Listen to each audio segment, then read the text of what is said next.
Good afternoon. It's meteorologist Michael Fecka. Welcome back to the 2:30 afternoon news and weather update. Today, we're just going to stick with the weather out there. We do have some alert time that was added earlier today. That is going to be for Friday. And then we've also got some big changes in terms of temperature headed our way for the end of the weekend and into the start of next week. So we've got a lot to cover here on our afternoon stream show. Happy you can join us here. But let's get started with that alert day that we have put in for Friday. This was added this morning. It's for that potential for some scattered showers and thunderstorms. Now, a few of which may become strong to severe. However, that threat is very isolated, and at least as of the afternoon model runs, it looks like they continue to maybe back off of that idea of some stronger storms. So it has gotten a little bit less, but we're still going to hold on to this alert at least through today, and we'll see how those other model runs perform overnight tonight. But as of right now, the threat is fairly low for strong to severe thunderstorms. As you can see,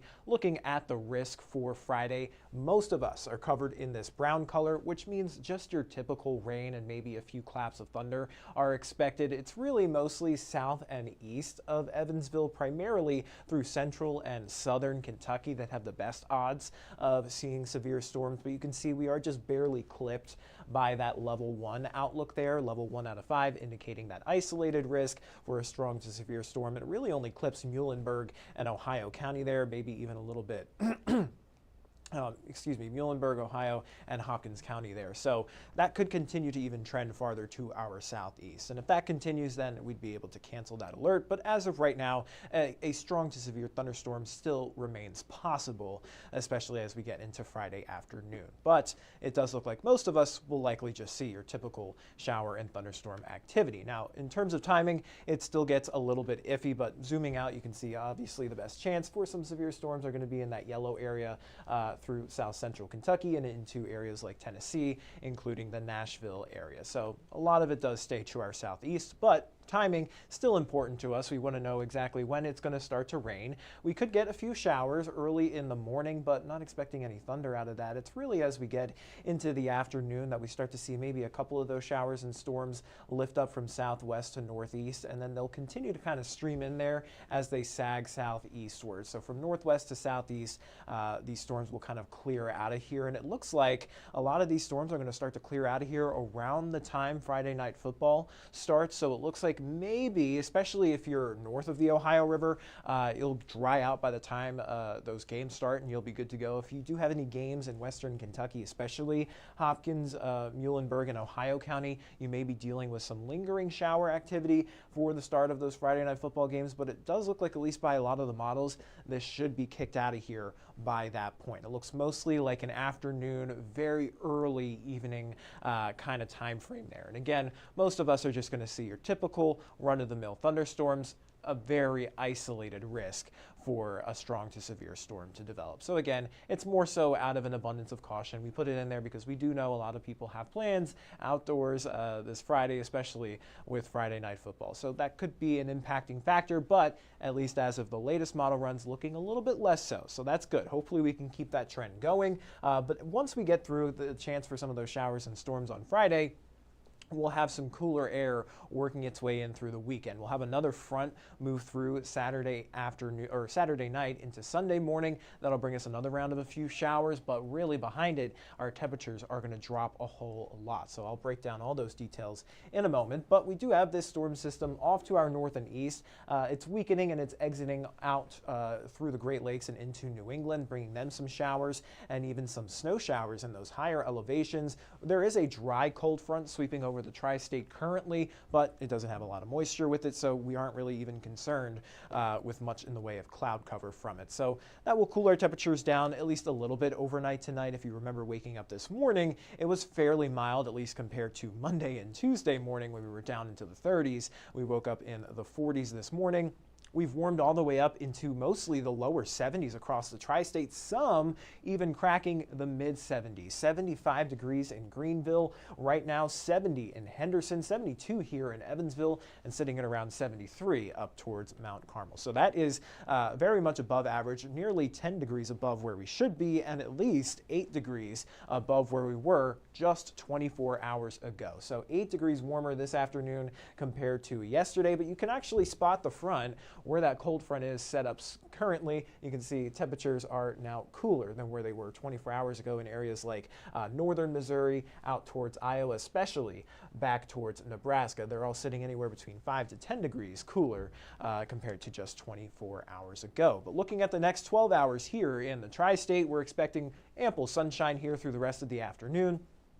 That sunsets at around 4:50 p.m., so very late afternoon, early evening, if you could even consider that. We'll start to see those temperatures drop off fairly quickly, dropping back down into the upper 30s to low 40s overnight tonight with mostly clear skies. And it is a bit breezy out there. You may notice it as you go about your day, but once that sun sets, we'll start to see those winds relax a little bit, but we could still see a gust up to 20, maybe even 25 miles per hour out of the southwest over the next couple of hours. But that forecast tonight, staying clear, chilly, those winds calm down a little bit and they shift out of a northerly direction between 3 to 6 miles per hour. And with that northerly shift, they'll also remain out of the east through our Thursday. So temperatures aren't going to be as warm as they were today. They'll actually be hanging out right around average for our Thursday in the lower 60s.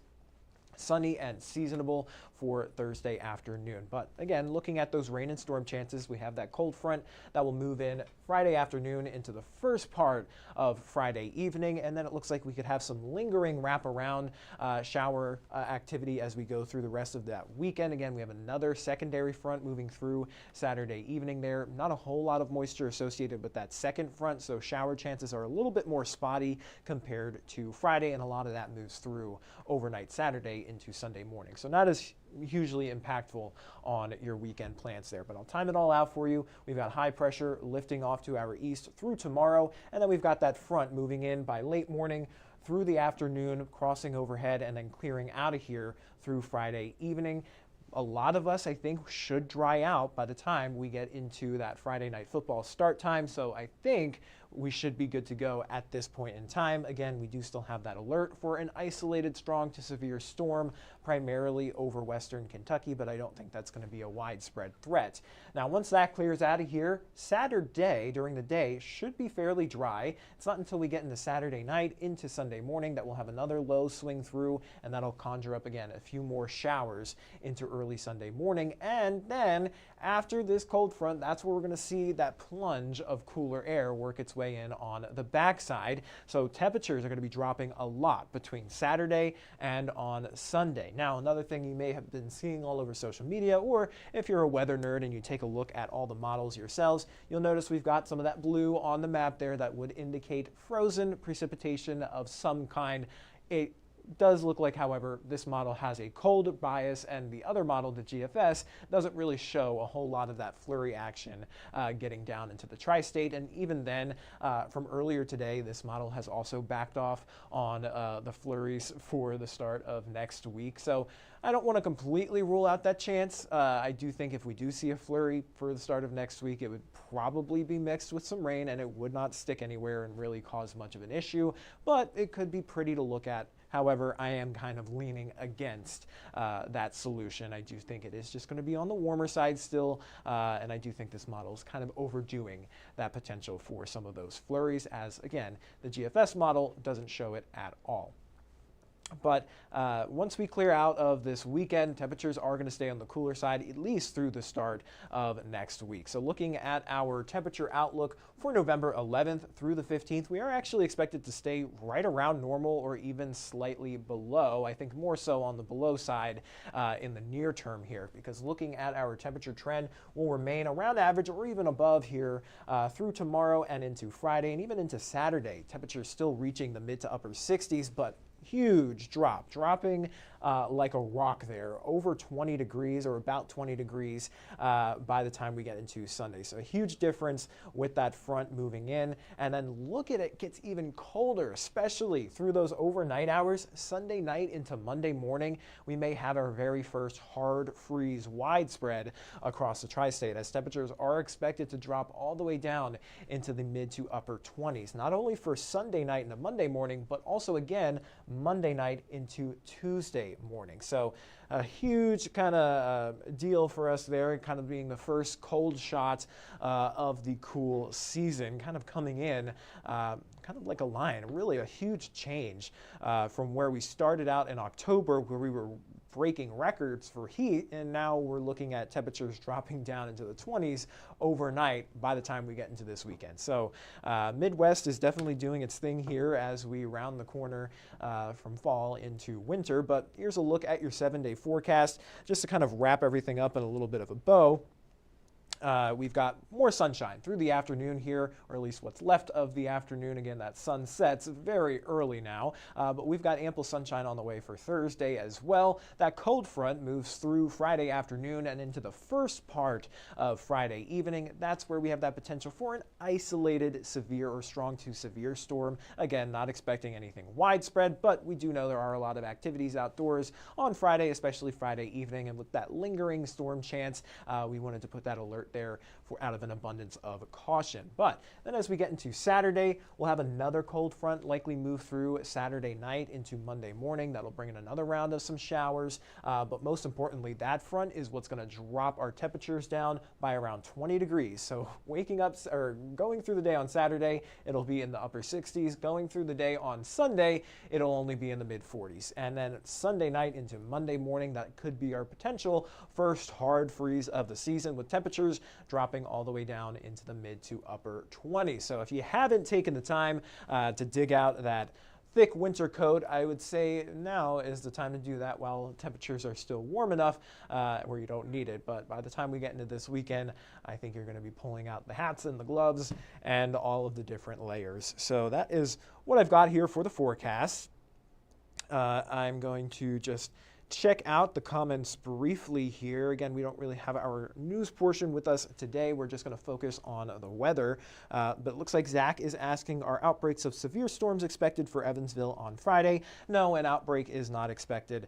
We're just expecting more so your typical shower and thunderstorm activity, but there is that low-end risk, an isolated chance for a strong to severe thunderstorm to develop primarily over western Kentucky. If there were to be a place that would likely see it, it would be very, very farther south, far south in our coverage area. But we'll continue to monitor that trend. If the trends keep up, that it looks like those storms are going to stay on the weaker side, then we'll be able to cancel that alert. So stay tuned. But for right now, it is in there out of an abundance of caution for that isolated chance for a strong to severe storm. But that is all I'm seeing here for questions and comments. So I am going to hop off the live stream. I'll send you guys over to 14 News at 4, 5, and 6 for all the latest news and weather headlines. And of course, we'll be right back here. Meteorologist Jeff Lyons will be here for the 9 o'clock stream that we do every night. And then, of course, back again on 14 News at 10. So stick around and stay tuned. Everybody stay safe and have a great rest of your day.